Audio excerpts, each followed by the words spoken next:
Hello, ഇന്ന് ഞാനിവിടെ ചെയ്തിരിക്കുന്നത് നമ്മുടെ വീട്ടിനടുത്തുണ്ടായിരുന്ന ഒരു യക്ഷഗാനത്തിൻ്റെ ഫുൾ വീഡിയോ ആണ് കേട്ടോ. ഇതിൻ്റെ ഷോർട്സ് ഞാൻ അപ്ലോഡ് ചെയ്തിട്ടുണ്ട്.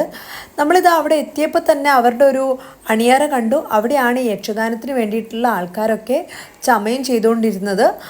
ഇത് കണ്ടോ, ഈ കിരീടമാണ് അവസാനം ദേവി ധരിക്കുന്നത്.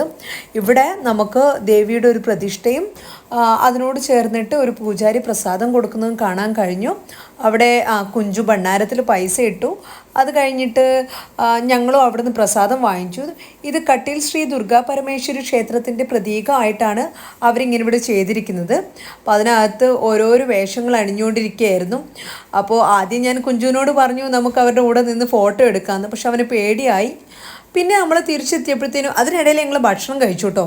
ഭക്ഷണം കഴിച്ച് ഞങ്ങൾ തിരിച്ചെത്തിയപ്പോഴത്തേനും അവിടെ സ്റ്റേജിൽ ഓൾറെഡി പരിപാടി തുടങ്ങിയിട്ടുണ്ടായിരുന്നു. അപ്പോൾ ഇതെനിക്ക് മനസ്സിലായില്ല കേട്ടോ, ആരാണ് സംസാരിച്ചുകൊണ്ടിരിക്കുന്നതെന്ന്. അത് കഴിഞ്ഞു വന്നത് മഹിഷാസുരനാണ്. മഹിഷാസുരൻ്റെ എൻട്രി ഭയങ്കര പൊളിയായിരുന്നു കേട്ടോ. കുട്ടികൾക്ക് എല്ലാവർക്കും ഭയങ്കര ഇഷ്ടപ്പെട്ടു.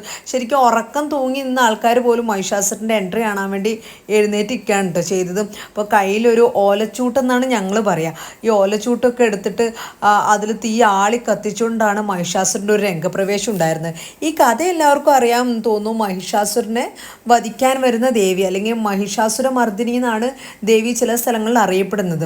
അപ്പോൾ ഈ മഹിഷാസുരൻ്റെ എൻട്രി വളരെ പൊളിയായിരുന്നു. കുട്ടികളൊക്കെ ഒന്ന് പേടിപ്പിച്ചും ആൾക്കൂട്ടത്തിനിടയിലൂടെ അങ്ങോട്ടും ഇങ്ങോട്ടും ഓടിയിട്ടൊക്കെയാണ് മഹിഷാസുരൻ സ്റ്റേജിലോട്ട് എൻട്രി ചെയ്തത്. അതിനുശേഷം മഹിഷാസുരൻ്റെ അമ്മയായിട്ടുള്ള കുറച്ച് സംഭാഷണങ്ങളൊക്കെ കേൾക്കായിരുന്നു. പക്ഷേ കാര്യം എന്താണെന്ന് മനസ്സിലാവാത്തതുകൊണ്ട് തന്നെ ഞാനും ഇങ്ങനെ കേട്ടിരുന്നു. എന്തൊക്കെയോ പരാതിയും പരിഭവങ്ങളൊക്കെ പറയായിരുന്നു അമ്മയും മോനും. അത് കഴിഞ്ഞ് സ്റ്റേജിൽ നിന്നും ഇതേപോലെ തീ കൊണ്ടുള്ള പ്രകടനമൊക്കെ ഉണ്ടായി. നല്ല രസമായിരുന്നു കേട്ടോ കാണാൻ വേണ്ടി. അപകട സാധ്യതയുണ്ട്, പക്ഷെ എന്നാലും നല്ല രസമായിരുന്നു. ആ ചെറിയ സ്ഥലത്ത് എങ്ങനെയാണ് അവർ ഇത്രയും നന്നായിട്ട് ഇത് ചെയ്യുന്നതെന്ന് ഞാൻ അത്ഭുതപ്പെട്ടു പോയി. അത് കഴിഞ്ഞ് കുറച്ച് നേരം മഹിഷാസുരൻ്റെ ഒരല്പം നൃത്തരംഗങ്ങളൊക്കെ കാണാൻ സാധിച്ചു. പിന്നെ അതിനിടയിൽ പാട്ടുണ്ടായിരുന്നു. അവർ അമ്മയും മകനും എന്തൊക്കെയോ സംസാരിക്കാൻ തുടങ്ങി. അപ്പോൾ ഞാൻ എൻ്റെ കൂടെ ഞങ്ങളുടെ മാഡം ഉണ്ടായിരുന്നു കേട്ടോ. അവരിവിടെ കന്നഡ ഭാഷ അവർക്ക് അറിയാം. അതുകൊണ്ട് തന്നെ അവരുടെ കൂടെ ഞാൻ അന്വേഷിച്ചു എന്താണ് ഈ കഥകളൊക്കെ എന്ന്. അപ്പോൾ കഥകൾ എനിക്ക് നന്നായിട്ട് പറഞ്ഞു തന്നു. പിന്നെ എനിക്ക് ഈ കഥ അറിയാമായിരുന്നു. പക്ഷേ ഇതുവരെയും യക്ഷഗാനത്തിൻ്റെ പിറകിൽ അല്ലെങ്കിൽ യക്ഷഗാനം ചെയ്യുന്നത് ഇത്തരം കഥകളെ അടിസ്ഥാനപ്പെടുത്തിയിട്ടാണെന്ന് എനിക്കറിയില്ലായിരുന്നു. അതിനിടയിലാണ് വെടിപൊട്ടി തുടങ്ങിയത്.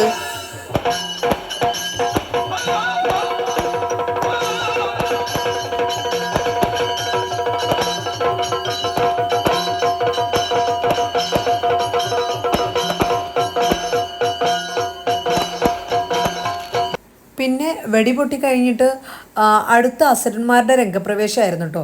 അടുത്ത 1-2 അസുരന്മാർ സ്റ്റേജിലോട്ട് വന്നു.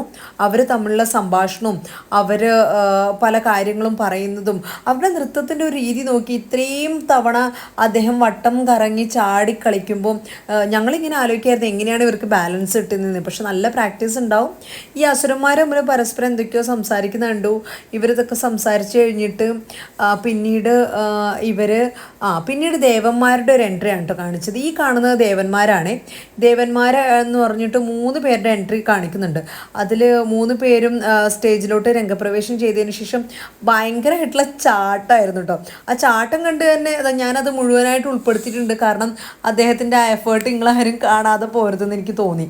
അപ്പോൾ ഈ വീഡിയോ കാണുന്ന എല്ലാവരും അത് കാണുമെന്ന് എനിക്ക് തോന്നി. അതുകൊണ്ട് തന്നെ അത് അടുത്ത ആളുടെ ചാട്ടം കണ്ടോ, ഇത്ര വേഗത്തിലാണ് ഇങ്ങനെ ചാടി കളിക്കുന്നത്. ഇങ്ങനെ നമുക്ക് എന്തായാലും നല്ല എക്സ്പീരിയൻസ്ഡ് ഉള്ള ഒരാൾക്ക് മാത്രമേ ഇങ്ങനെ കളിക്കാൻ പറ്റൂ. അത്രയും ഡെഡിക്കേറ്റഡ് ആയിട്ടാണ് അദ്ദേഹം കളിക്കുന്നത്.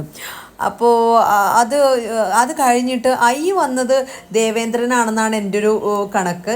അപ്പോൾ ദേവേന്ദ്രൻ വന്നിട്ട് ദേവേന്ദ്രൻ്റെ അടുത്ത് ബാക്കിയുള്ള ദേവകളൊക്കെ കാര്യങ്ങൾ പറയുന്നു. അതിനിടയിൽ വന്ന് കയറിയ മഹാൻ ആരാണെന്ന് എനിക്ക് മനസ്സിലായിട്ടില്ല കേട്ടോ. അങ്ങനെ കാര്യങ്ങളൊക്കെ പറഞ്ഞു കഴിഞ്ഞാൽ അവർ തമ്മിൽ ദേവകളും ക്ഷമിക്കണം കേട്ടോ, ഇടയ്ക്ക് മാറിപ്പോയതാണ്. ദേവന്മാരും അസുരന്മാരും തമ്മിലുള്ള യുദ്ധമാണ് എനിക്ക് കാണിക്കുന്നത്. അവർ തമ്മിൽ യുദ്ധം ചെയ്തുകൊണ്ടിരിക്കുകയാണ്. ആ യുദ്ധത്തിന് ശേഷം മഹിഷാസുരനും ദേവേന്ദ്രനും തമ്മിൽ നേരിട്ട് ഏറ്റുമുട്ടുകയാണ്. അപ്പോൾ ലീഡേഴ്സ് തമ്മിലുള്ള പോരാട്ടമാണ് ഇവിടെ കാണിച്ചുകൊണ്ടിരിക്കുന്നത്. അപ്പോൾ അതിനിടയിൽ അവരെന്തൊക്കെയോ സംഭാഷണങ്ങൾ നടത്തുന്നുണ്ട്. അതിനിടയിൽ യുദ്ധം കഴിഞ്ഞു. യുദ്ധം കഴിഞ്ഞിട്ട് യാതൊരു രക്ഷയുമില്ല. അങ്ങനെ ദേവേന്ദ്രൻ എനിക്കൊന്ന് ബ്രഹ്മാവിനെയാണ് കാണാൻ പോയത്. ബ്രഹ്മാവിൻ്റെ അടുത്ത് കണ്ട് കാര്യം പറയാണ് ഞങ്ങൾ പരാജയപ്പെട്ടു എന്ന്. പിന്നെ നമുക്ക് കാണാൻ കഴിയുന്നത് ശിവനെയും വിഷ്ണുവിനെയാണ്. രണ്ടുപേരും തമ്മിലുള്ള സംഭാഷണം കാണാം കുറച്ച് സമയം. അതിനുശേഷം ഈ പരമശിവൻ്റെ അടുത്തും വിഷ്ണുവിൻ്റെ അടുത്തും പരാതി പറയാൻ വേണ്ടി ദേവഗണങ്ങളെയും കൂട്ടി ആരാണ് നമ്മുടെ ബ്രഹ്മാവ് വരികയാണ്. അപ്പോൾ കാര്യങ്ങളൊക്കെ ഇവിടെ പറയാണ്. പക്ഷേ ഇവിടെ കാര്യങ്ങളൊക്കെ പറയുന്ന സമയത്ത് എന്താ പറയുക, ഈ പരമശിവനും ബ്രഹ്മാവും മഹാവിഷ്ണു ഒക്കെ തീരുമാനിക്കുകയാണ് ഇത് നമ്മളെ കൊണ്ട് കാര്യം നമുക്ക് പരിഹരിക്കാൻ പറ്റില്ല, ദേവി തന്നെ വരണമെന്ന്. എന്നിട്ട് ദേവിയുടെ എൻട്രിയും വളരെ അടിപൊളിയായിട്ടാണ് കേട്ടോ അവർ ചെയ്തത്. ചെറിയൊരു സ്റ്റേജാണ്, നിങ്ങൾക്ക് കണ്ടാൽ മനസ്സിലാവും. അതിനകത്ത് ദേവിയുടെ എൻട്രി അവർ കാണിച്ചിരിക്കുന്നത് ഇങ്ങനെയാണ് കേട്ടോ. ദേവിയുടെ എൻട്രി വന്നപ്പം പൂക്കളൊക്കെ ചൊരിഞ്ഞ് നല്ലൊരു പാട്ടൊക്കെ ഇട്ടിട്ടായിരുന്നു ദേവിയുടെ എൻട്രി ഉണ്ടായിരുന്നത്.